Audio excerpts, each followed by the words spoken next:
Jill Biden, who's not a doctor at all, was with her husband in Normandy in France to make sure that he, doesn't sit in a chair that's not there or wander off a cliff or anything like that. Could be a dangerous place for him. But Joe had to get by without his visiting angel for today, at least, because the First Lady left the President of the United States to fly to Delaware to attend Hunter Biden's gun trial today and then back to France tomorrow, probably on a big 757 in Air Force. Doesn't care about the environment at all. CNN wrote that Jill Biden is juggling her role as First Lady and mom. Well, the New York Times, gushing with effusive praise, calls her Hunter Biden's fierce protector and the Biden family's protective backbone. Sure, it's that she's a protective backbone. This is the same stepmother who Hunter Biden has called a vindictive moron and told her, "Let's all agree I don't like you any more than you like me." Seems to be going along splendidly in the household. Today at the trial, Hunter's daughter, Naomi, testified about text messages between her and her father in October of 2018 when he was addicted to drugs.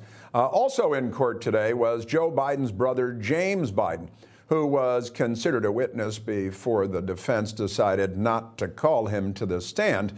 Court adjourned with the defense still undecided on whether or not to call Hunter Biden himself to testify. So this is, Jason, this is, wackadoodle-doo, and here we go. Yeah, family. And Jill flew home, got on one of the 757s, the Air Force out of Andrews, and flew home to Delaware to attend the trial and go there with her Secret Service detail. That has no effect, I'm sure, on the jury.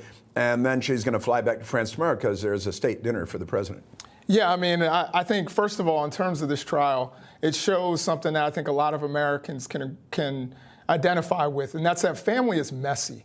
Like, it can be messy. There are people who are going to have all kinds of issues, whether it's a mental health or drug addiction or both, how they sometimes cause lots of problems for kids and for parents. And, and I know in my family, we don't do the step thing, like you're either a parent or you're not. So, I think, I would call, Jill Biden, Hunter Biden's mother. He may not get along with her. He may not like her, but that's the mother that he has. His mother passed away, his biological mother. Mm-hmm. I have a technical stepmother, but I call her mom, and I call her my mother. So I think family is messy. You're going to see more messiness.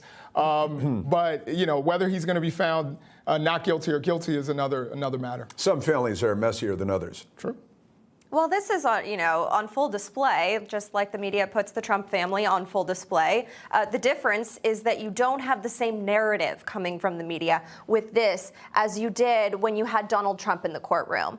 Jury intimidation was their favorite phrase to use when referring to President Trump during his trial. You haven't heard that one time about Jill Biden in that courtroom. And that's exactly what this is. It's the same thing when Joe Biden is sitting on the beach just miles away in Delaware and they're doing this trial. It's jury intimidation. And there's no way around that. So for the media to kind of just brush that aside and say, oh, poor Hunter, he's struggling. And that is actually their entire legal defense as well for this case, because it really is case closed. And he should be going to jail for these charges. It's ridiculous that this is even a conversation that we have to point out because the media is not doing their job here.